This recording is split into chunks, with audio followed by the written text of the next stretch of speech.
am indeed George Orwell, and I began writing 1984 in 1946, just after the end of World War II. A period, I suppose, when the world was reeling from the devastation of the emerging threat of the Cold War. My health, frankly, was already failing me at the time. I'd been diagnosed with tuberculosis in December of 1947, but I soldiered on because I felt the themes I was addressing were critically important for our collective future.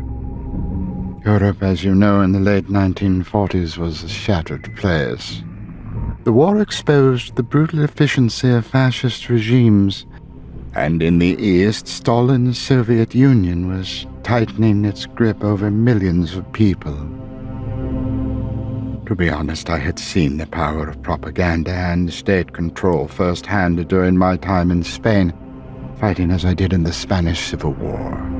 Stalinist purges eliminated dissidents within the Republican forces. That experience, I'm sure, profoundly influenced my thinking. I came to realize that not only physical violence, but also control of thought and language, indeed, could certainly be used as weapons of domination, as they were. One of the core ideas in my 1984 is the manipulation of truth through language. I was deeply troubled by how language could be weaponized to control thought. This is embodied in the concept of newspeak, a deliberately restrictive language designed by the party to eliminate rebellious thought. As the party declares in the book, it's a beautiful thing, the destruction of words. I suppose I wanted to show how reducing the range of thought through the manipulation of language would ultimately lead to a society where rebellion, even in one's mind, became quite impossible. By limiting words, they limit the capacity to imagine alternatives to their rule. The political slogans of the party: war is peace, freedom is slavery, ignorance is strength. These statements are examples of doublethink, or the act of holding two contradictory beliefs in one's mind simultaneously, which I feared was becoming all too common. In 1984, I wanted to push that concept to its terrifying conclusion, a world where reality is whatever the party says it is. I set the story to give a sense of the not-so-distant future. This wasn't some far-off dystopia. It was just a few decades away. I chose the location of Airstrip 1, formerly known as Britain, as a province of Oceania, a global superstate in perpetual war, to show that even a country with democratic traditions like England could soon fall into disarray. Now, Winston Smith, the book's protagonist, he works at the Ministry of Truth, wherein his job is to rewrite historical records to align with the party's ever-shifting version of the truth. This speaks to one of my central concerns at the time. As I wrote, who controls the past controls the future. Who controls the present controls the past. I believe it. During the 1940s, there was, I think, an overwhelming sense of uncertainty concerning the future. People were exhausted by the war. And of course, the new nuclear age was dawning, making it feel like humanity was on the edge of an abyss of some sort. The tension between the US and the Soviet Union was escalating into the Cold War, and I believed the ideological battle between democracy and totalitarianism would define the second half of the 20th century. The world I painted in 1984 is a reflection of these anxieties. A place where war is constant, surveillance is absolute, and personal freedom, well, it's an illusion. I wrote that Big Brother is watching you to convey that in such a society, privacy no longer exists. The telescreens and microphones were hidden everywhere, This inspired by real technologies of surveillance beginning to emerge in the 1940s. I had no doubt whatsoever that they would only grow more invasive with time. The importance of 1984, if indeed there is any, is that it touches on fears evergreen. The loss of freedom, the manipulation of truth, and the erosion of individuality. With the spread of disinformation, people find resonance in Winston's struggle to hold on to his humanity in a world wherein the party insists that 2 + 2 = 5. The haunting final line, "He loved Big Brother," reminds us of the devastating power of totalitarian systems to crush even the most basic of human instincts, like the desire for truth and freedom. To be perfectly honest, 1984 was not written as a commentary on my own time. It was very much a warning about the future, a future that unfortunately has become increasingly familiar. Now, the characters were inspired by both historical figures and my personal experiences, as well as broader archetypes that reflected the social and political dynamics of that time. Poor Winston Smith, the protagonist, represents the everyman who harbors inner resistance to the overwhelming force of totalitarian control. Indeed, his very ordinariness, his name, a combination of Winston and not to, I suppose, Winston Churchill and Smith, one of the most British common surnames, makes him an ideal vehicle for illustrating the struggles of the individual against an oppressive system. At least that was the idea. I suppose Winston's role at the Ministry of Truth reflects my own experiences working for the BBC during World War II, where I helped to write and broadcast what was certainly gross propaganda. I saw firsthand how media could be used to shape narratives and manipulate public opinion. Winston's inner conflict, the tension between his desire for truth and the oppressive demands of the state, perhaps mirrored my own fears about how state-controlled media could destroy independent thought, something I had a hand in directly. He is, I believe, also influenced by my personal experiences during the Spanish Civil War, where I saw how Stalinist forces ruthlessly suppressed dissent within the Republican movement.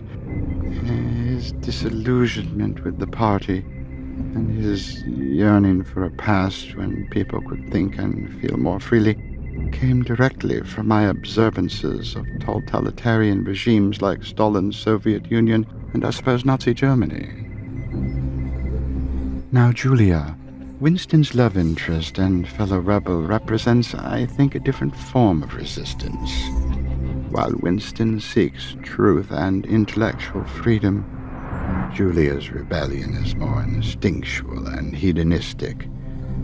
She doesn't care about grand philosophical principles. She's interested in finding a small pocket of personal freedom within the oppressive regime. Mainly, if I am to be honest, through sex and secret pleasure. I modeled Julia on the type of person who, rather than openly confronting the system, quietly subverts it in private life. Julia is practical, cynical, and much more focused on physical rebellion than Winston. In a sense, I suppose she symbolizes those who resist oppression through small acts of defiance, not necessarily driven by ideology, but rather personal desire. Now, O'Brien is one of the most complex characters in the novel. A high-ranking member of the party who pretends to be an ally of Winston only to betray him later. O'Brien, I think, represents the seductive and manipulative nature of raw power. He was inspired in part by real-life figures like Stalin's head of the secret police, who oversaw the purges and show trials of the 1930s. These men knew how to appear sympathetic, only to turn on their victims with chilling efficiency. O'Brien also embodies the intellectual allure of totalitarianism. He's educated, well-spoken, and capable of rationalizing the party's most horrific actions. In fact, he tells Winston, "If you want a picture of the future, imagine a boot stamping on a human face forever." Ryan's cold, calculated rationality is a reflection of the dangerous appeal of totalitarian ideologies, which often present themselves as scientifically justified and, I suppose, logically sound. I was also reflecting, I'm quite sure, on the betrayal I witnessed during the Spanish Civil War, where supposed allies of the revolution regularly turned on each other. O'Brien then represents the betrayal of trust, the insidious nature of totalitarian loyalty, and terrifying ideal that those who oppose the regime might just be playing into its hands. Big Brother, the face of the party, is not a character in the traditional sense, I suppose, but his omniscience looms over the entire novel. Truth be told, I based Big Brother on a combination of figures like Joseph Stalin and Adolf Hitler, both of whom cultivated a godlike image of themselves as infallible leaders. Big Brother's image is everywhere in Oceania, with the constant reminder, of course, Big Brother is watching you, which is meant to instill both fear and reverence. I quite clearly wanted Big Brother to be an ambiguous figure, someone who may not even exist, but whose existence is irrelevant. The power of Big Brother is not in his physical presence, but in his symbolic role as the ultimate authority. His function, then, is similar to Stalin's ubiquitous portraits, or indeed Hitler's carefully crafted persona, which represented the state's power to control every aspect of life. The Parson family, especially Mr. Parsons, are representations of the blind, unquestioning loyalty to the party that allows totalitarian regimes to thrive. Poor Parsons, with his unwavering faith in Big Brother and his joyfully indoctrinated children, is exactly the type of person who not only accepts the system, but embraces it wholeheartedly. The character reflects my concerns about how totalitarian regimes can foster a culture of informants, where even children betray their parents, as happened in Nazi Germany and Stalinist Russia. Syme, on the other hand, is an intellectual who works on the development of newspeak. He's enthusiastic about the destruction of language, and though he's undoubtedly intelligent, fails to recognize the danger that he's in. Syme is based on the intellectuals who serve oppressive regimes without realizing their usefulness is limited. In these systems, you see, even the most loyal can be purged when they become inconvenient. As Winston quite rightly predicts, Syme will be vaporized. Goldstein, the supposed leader of the Brotherhood and the arch-enemy of the party, is a classic enemy of the state figure, which I modeled on real-life enemies of authoritarian regimes like Leon Trotsky. Goldstein's book, which Winston reads, serves as an exposition of the party's ideology and the mechanics of totalitarian control. But Goldstein is likely a fiction created by the party, much like how totalitarian regimes often invent or exaggerate external threats to justify their grip on power, turning opposition into a tool of abject repression. The characters in 1984 then reflect my concerns about how people, from the ordinary to the intellectual to the powerful, all respond to totalitarianism. They are drawn, I suppose, from real-life world figures, my personal experiences, and the historical realities we all face.